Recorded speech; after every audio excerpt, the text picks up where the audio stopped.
Hello, everyone. Welcome to today's presentation by Camaplan for Self-Directed 101. We do these every week for the most part, live at the Camaplan office in Ambler, Pennsylvania. You're always free to stop by.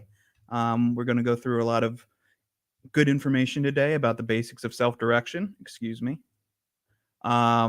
Before we get started, we do have a brief disclosure to go through.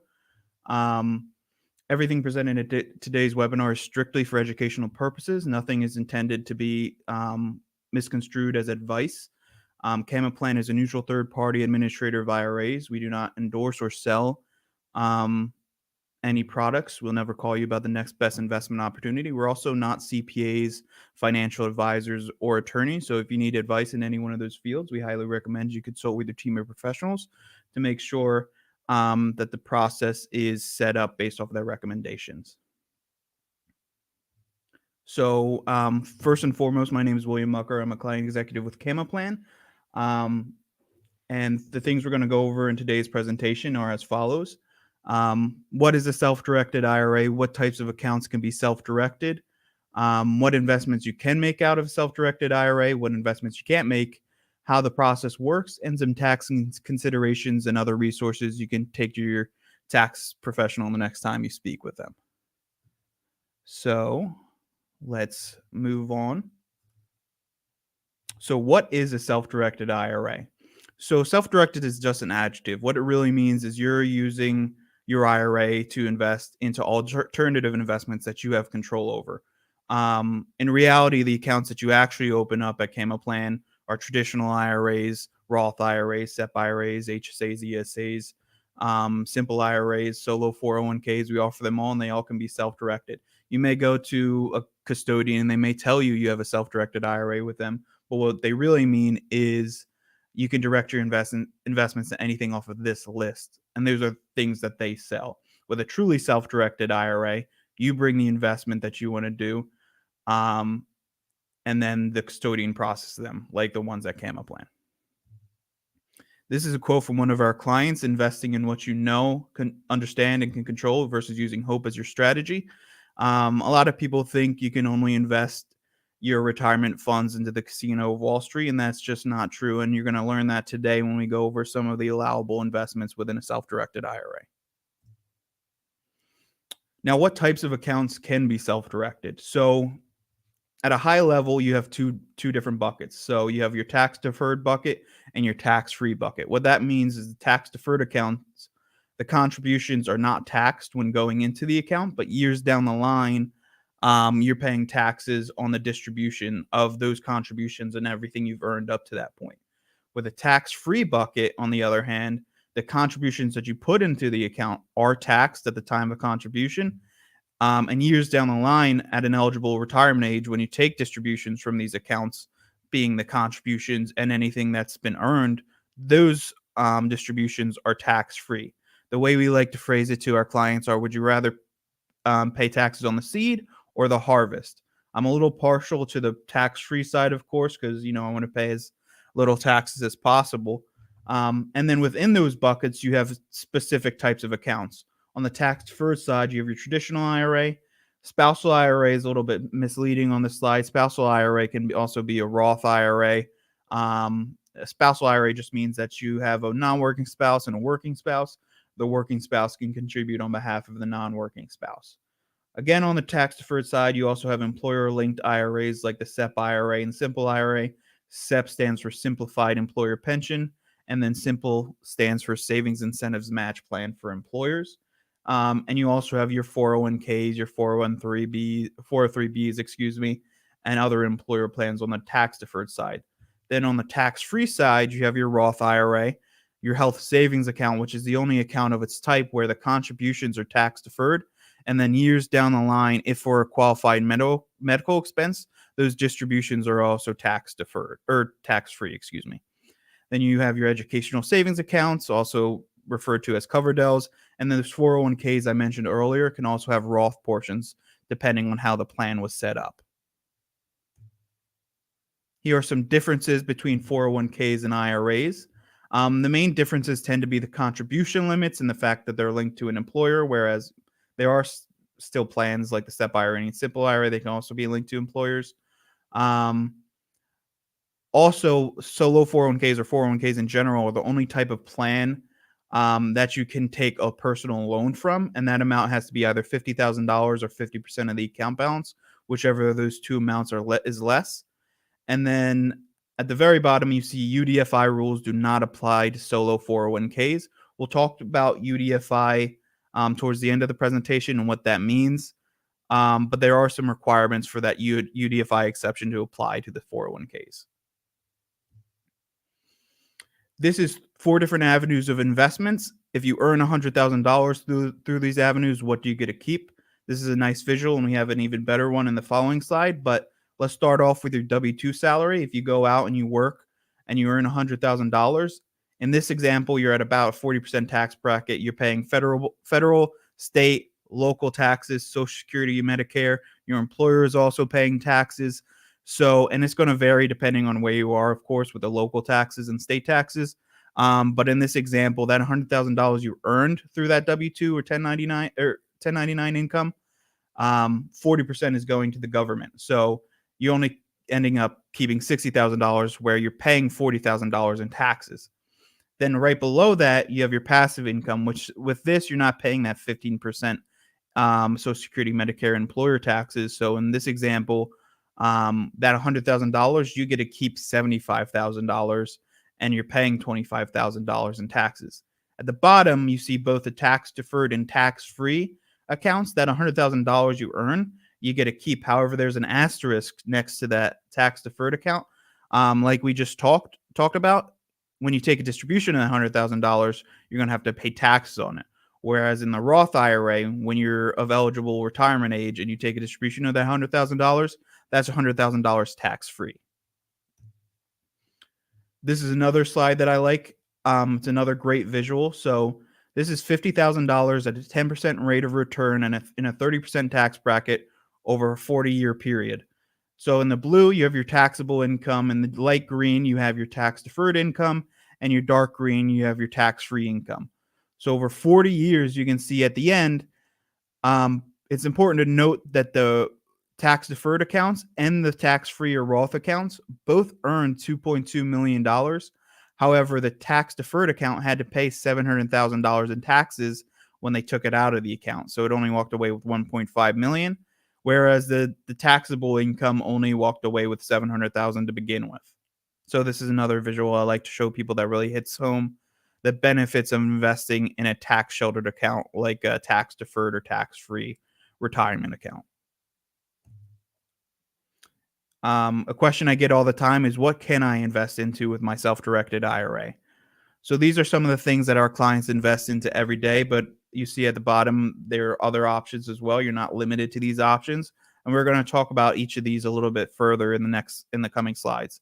So real estate, private lending through notes and mortgages, private placements, precious metals. These are some of the options, but again, there's other. I've seen people who have bought sheep and sold the wool. I've seen people that rent out vehicles. I've seen people that invest into trees and sell the fruit, buy bees, sell the honey. The options are vast with the self-directed IRA. It just depends on what you're willing to do, and with the self-directed IRA and your comfort with those asset classes.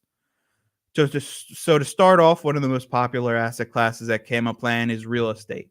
When your self-directed IRA goes out and invests into real estate, it doesn't have to be residential, but it can be. It could be single family or multi-unit homes and apartments, condominiums. It also can be commercial property. You can also purchase plots of lands that haven't been developed on. And you can also look into foreign properties with a self-directed IRA. However, when you're looking into foreign properties with the IRA, we recommend that you're familiar with that foreign entity's real estate laws and that that entity needs to recognize the U.S. LLC as an investor. Otherwise, you may run into difficulties. Another popular asset class at Camo Plan, private lending. You can turn your IRA into mini bank. These loans can be secured or unsecured. Most people obviously would want to do secured. And if you do secure it, you can do it in the form of a mortgage. These notes can also be convertible notes where you purchase or you lend money and the terms of the note turn into shares of equity at a certain point within the loan with the loan's terms. And you also don't have to originate the note. You can purchase discounted notes on a secondary market within your IRA. And we'll go over the process for each of these assets when we talk about the process overall.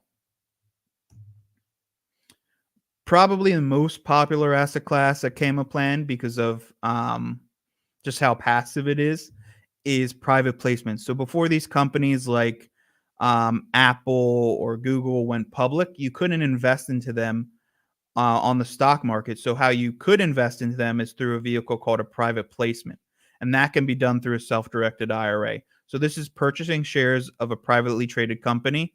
Again, before they go public, these can be LLCs, LPs, trusts, hedge funds, vehicles like that can be invested into with your self-directed IRA. Your self-directed IRA is the one that's going out and purchasing shares of these companies. And if they go public, then you can just move them over to a broker's account at that point as well. Lastly, one of the options allowed to self-directed investors are precious metals. So these metals can be gold, silver, palladium, and platinum. There's also an option called the precious metals composite, or PMC ounce, which is a patented metal, which is a combination of those previous four metals. And then certain coins and bullions like the US Silver Eagle and other options like that. Each of these options have different quality standards they need to meet. They also have to be US minted, and other requirements for them to be allowed by the self-directed IRA. And at the bottom, you can see restrictions. We're going to talk about that next. So we just talked about what you can invest into. We're going to talk about things you cannot invest to within an IRA in general, including self-directed IRAs. So the main things the IRS don't want you to invest into with your IRA are hard to value assets, and these usually come in the form of collectibles and life insurance. So somebody can throw paint on a canvas and say that's worth $2 million, where somebody else can say that's worth no more than $2. It really depends on who's purchasing the art.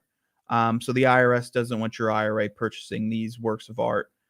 This includes rugs, antiques, metals. However, there is that exception I mentioned earlier for U.S. government minted gold or silver, and coins like the American Silver Eagle, and then palladium bullion. These are some of the things you can invest in. There are also restrictions that we're going to talk about within the IRAs as well. So when you're investing with an IRA, and again, this is not just self-directed IRA, these are IRAs as a whole, you as the account holder, as well as a number of disqualified persons to you, are prohibited from receiving a direct benefit from the IRA and its investments, as well as you're restricted from providing a direct benefit to the IRA and its investments. So in the eyes of real estate, for example, no self-dealing, no personal use. So if your IRA went out and purchased a property, you as the account holder can't stay in that property at all. You can't work on that property at all and use any sweat equity. It has to be an arm's length transaction strictly for investment purposes to go out and grow that retirement account.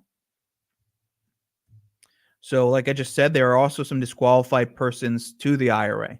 So starting off with you as the account holder, there's also anybody of lineal, ascent, or descent of you are prohibited from receiving direct benefit or providing direct benefit to the IRA. And anybody on this chart in blue is disqualified, and anybody in green are okay. And it also includes any entity that these people own 50% or more of or have managing power of. Now, what does the process look like? So first step is to open up an account at Kama Plan, similar to the account you plan on funding it from. So if you have a traditional IRA at Fidelity, Schwab, or Vanguard, and you want to use the funds within that, you want a traditional IRA at Kama Plan. The next step is to fund your account at Kama Plan. This can be done one of three ways, or a combination of the three ways. So you can contribute to the IRA at Kama Plan, just like you can contribute to any other IRA. Again, in reality, they're traditional IRAs, Roth IRAs, SEP IRAs, simple IRAs, whatever you choose to open with us. And each of those have their own contribution limits, of course, that you have to follow. But you can contribute to the account at Kama Plan. Another option a lot of people use If you have an established IRA elsewhere and you want to use the funds within them, you can do a transfer from that existing IRA to the Gamma Plan IRA. You can do as many of these as you like within a given year. There are no restrictions. It's not a taxable event, nor is it reportable. And then the third option is to roll over from a 401k or other employer plan into the IRA at Gamma Plan. So the way that works is we can initiate those transactions from the other custodian like we can with an IRA. So you would let us know that you're planning on doing a rollover with the account. Um, Reach out to your plan administrator of that 401k or other employer plan, initiate a rollover into the established Gamma Plan account. And then these events, they're not taxable if done correctly, but they are reportable. So what will happen is they'll most likely issue you a 1099 for that rollover distribution, and then we would code it as a rollover once the funds have been received and issue you a 5498, excuse me, which would offset that 1099. Once the account's been funded, you will receive an email notification from Gamma Plan letting you know that the funds have been posted to your account. And at that point, you can start identifying the investment you want to make with your Gamma Plan account.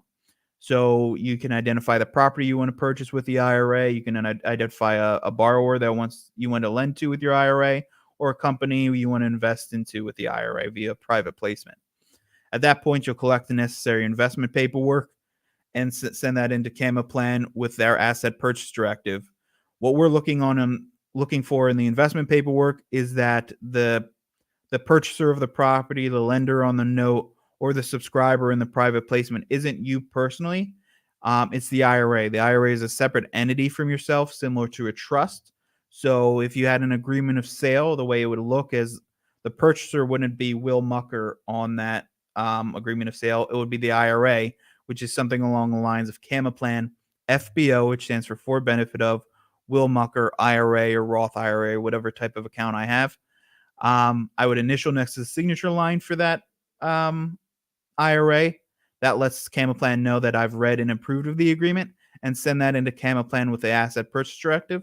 That's just our direction of investment form. It tells us what I'm purchasing, how much I'm sending, is there a down payment, how I'd like it sent, and where I'm sending it. And then we'll process that within 2 business days on our end, and send the funds to the investment provider or title company, whatever the instructions state. And then that asset will show up in my online portal within Gamma Plan, owned by my IRA, and then all profits will be returned to the IRA.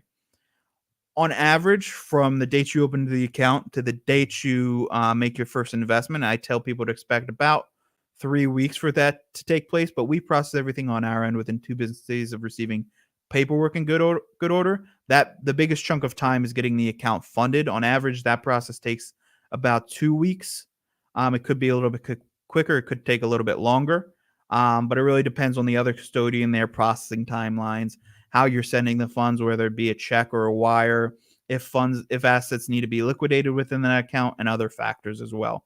I've seen people get funded as quickly as the next day, and I've also seen people wait about 2 weeks or more, again, depending on those factors. Now, why do you need Gamma Plan? So the IRS actually requires that you have a third-party custodian like Gamma Plan to keep record of all transactions and report to them at the end of every year the value of those assets within the account. And that's what we do. We don't give you any investment advice. We don't look over the paperwork and tell you whether or not it's a good deal. And we don't sell you anything. We're a neutral third-party administrator of the IRAs. You bring us the investment that you'd like to do within the self-directed IRA. We'll process the documents supplied, keep record of those transactions, and again, report to the IRS at the end of every year. We're a part of your core team of professionals. So if you have any attorneys, tax professionals, or financial advisors you'd like to work with, we encourage you to get us on an email thread with them or a conference call to make sure everything's structured based off their advice, of course. These are some commonly asked questions. We went over some of these throughout the presentation, but just to hit on them real quickly again, and I'm open to taking questions at the end of the presentation as well.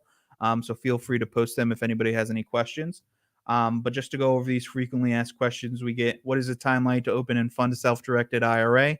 Again, we process everything within 2 business days of receiving paperwork in good order. However, the funding process takes about 2 weeks, again, depending on those factors we mentioned earlier. On average, from the date you open the account to the date you make your first investment is about 3 weeks, give or take. How do you fund an account at Camaplan and how long does that take? Just went over the timeline, but the funding options are contributions, transfer from another IRA, or rollover from an employer plan. How do I invest into an asset through a self-directed account? You identify the assets you want to invest into. With your IRA, you'll collect the investment paperwork for that asset. Again, it varies depending on the asset class. So with real estate, you'll most likely have something along the lines of an agreement of sale.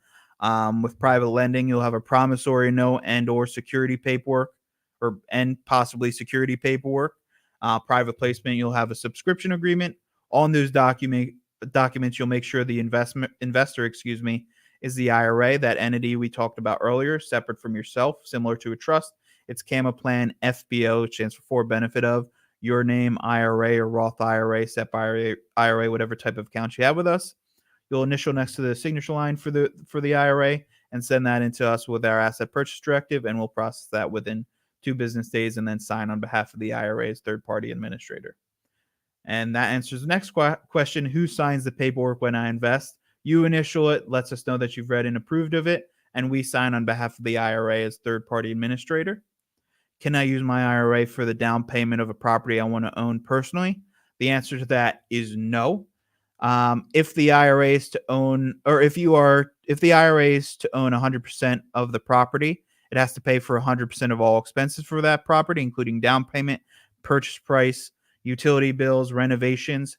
It has to come out of the IRA, and then it's also entitled to 100% of all return to the IRA. So if you planned on owning a property 100% within the IRA, or if you planned on owning a property 100% personally, your IRA couldn't pay any of the down payment. Whatever percentage the IRA ends up owning of the property is the percentage of the down payment and all expenses it has to pay for that investment. Can my IRA receive a loan to purchase a property? The answer to that is yes. So it's not through your traditional financing. It has to be through what's called a non-recourse loan. For those of you who are unfamiliar with non-recourse loans, first thing is the IRA itself is receiving the loan, not you personally. So you can't personally guarantee the loan, as well as with non-recourse loan, the only recourse loans, I don't know why I can't speak today. The only recourse a lender has, i.e. non-recourse loans, is to go after usually the property that the loan is secured to, or at most whatever is within the account that the loan was made to. They can't go into your other accounts at Camaplan. They can't go into your other IRAs at other custodians, and they can't go into your personal belongings. That's why it's called a non-recourse loan. If you are to receive financing for a purchase within the IRA, usually IRAs don't pay taxes, but in some instances they do, and we're about to go over those as well. Your IRA would be subject to what's called the UDFI tax. We talked about that a little bit earlier when we were talking about 401ks versus IRAs. And UDFI stands for unrelated debt financed income, and we're going to talk about that in the next slide. Can I manage the property my IRA owns? Depends on your definition of management. You can pick your tenants. You can pick the color of paint on the walls. You just can't go in there with a paintbrush and paint the walls. Some people have their IRAs hire property managers to manage the properties their IRA owns, and some people do it directly through the IRA. I do see there is a question. Having used other custodians, Camaplan is easy to use. People are knowledgeable, paperwork's simple, and I've been pleased using Camaplan. Well, thank you very much for that, and we appreciate your business. And if you ever need anything, feel free to reach out to us at any time. We're always there to answer questions. So I do appreciate that. What do I do if or when there is a capital call? So this applies to capital calls. It also applies if there's a loan and you need installment payments for these loans that your IRA has made. If you have an existing asset that needs a additional payment, whether it be a capital call or installment payment or anything like that, What you can do is once you've established an account at Camaplan, you'll be given an online portal that gives you access to all of your assets and accounts at Camaplan. You'll go into that online portal and you can actually submit payment requests for existing assets within that online portal. And if you have a capital call, all you'll do is submit a payment request for additional funding, attach a copy of the capital call notice, and then we usually have those processed within 1 business day of submitting them through your online portal. And that's it's as easy as that. So before we wrap up and open it up to any more questions that anybody may have, we will talk about some brief tax considerations and resources. As I mentioned earlier, I'm not a tax professional, so and nobody at Camaplan is a tax professional. So take this information and bring it to your tax professional next time you speak with them, or if you're looking to do an investment that you think may run into these tax considerations. So, like I said a little bit earlier, IRAs usually don't pay taxes. That's the whole benefit of the accounts. However, in some instances, they do pay taxes, and those taxes are within the umbrella of UBTI or UBIT, or some people call it UBIT, which stands for Unrelated Business Income Tax. And within that umbrella, there's another tax, a potential tax called UDFI or Unrelated Debt Financed Income. And we just talked about that. Now, UBIT or Unrelated Business Income Tax is triggered when the IRS deems that your IRA has done something that's not within the realm of the intent for the IRAs when they were established. So this is usually considered running a business within your IRA. That's where the unrelated business taxable income name comes in. So the main things that I've seen trigger this tax is flipping properties. Again, what the IRS's definition of a flip is, they'll never say. Some people say if you do 1 flip a year, you're okay. Some people say if you hold the property for this long, you're okay. If you do this many a year, you're okay. But those people aren't the IRS. But when the IRS deems that you're flipping properties within the IRA, they consider those properties as inventory in and inventory out. And they say, hey, you're running a business. You owe taxes, or your IRA specifically owes taxes. And the other thing that could trigger UBIT, amongst other things, is developing undeveloped land. So on our real estate slide, we mentioned that you can purchase undeveloped land within the IRA. But however, if you decide that you want to actually build or develop on that plot of land, the IRS says you're running a development company, and that could also trigger UBIT within the IRA. And then below it, we're going to talk about UDFI real quickly at a very high level. If you're receiving financing through one of those non-recourse loans for an investment within the IRA, the IRS is going to say, hey, you owe us unrelated debt financed income. There are some exceptions for the solo 401k that you can avoid, or 401ks in general, that will help you avoid the UDFI. However, if you do it within an IRA, you're going to have to pay those taxes, excuse me. If either of these apply to you, what'll happen is you'll go to your tax professional and let them know, hey, I think I may have to pay one of these taxes. Can you help determine whether or not I have to pay these? They'll let you know exactly how much you have to pay. They'll file Form 990T, send that into Camaplan. We'll process that on behalf of the IRA and send the funds from the IRA to the IRS to pay for those taxes. Another thing to consider with these taxes is usually when people have to pay the taxes out of these IRAs, this UBIT or UDFI taxes, they tend to be okay with it because the deal they're doing is earning them more than they are making elsewhere with other investments.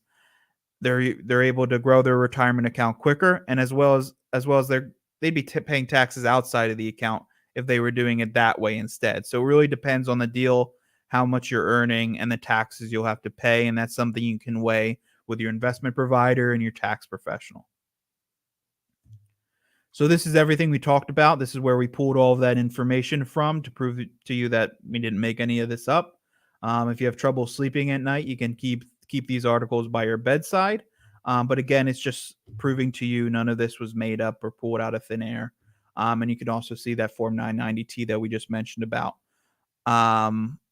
listed there as well. So if anybody has any additional questions to what was discussed in the presentation today, please comment them, and I'll be happy to answer them. If not, here's my contact information. If you think of something after the fact that you want to contact us about, if you want to discuss a certain deal you're looking into, feel free to contact me. I'm more than happy to help. Um, but yeah, let's open it up to questions if any of you have them.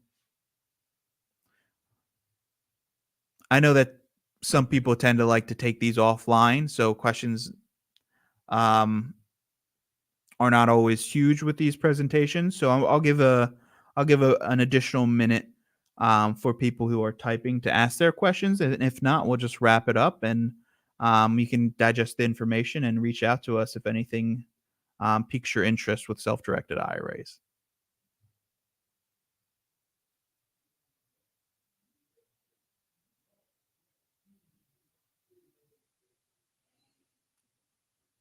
All right. I think my presentation was so good that nobody had any questions. They didn't leave any questions. So with that, I thank everybody who attended this presentation live, and anybody who took the time to watch the recording after the fact. I'll say one more time, we're always happy to answer questions. We're always available to have a discussion. Please feel free to reach out at any time, and I hope you all have a great rest of your day.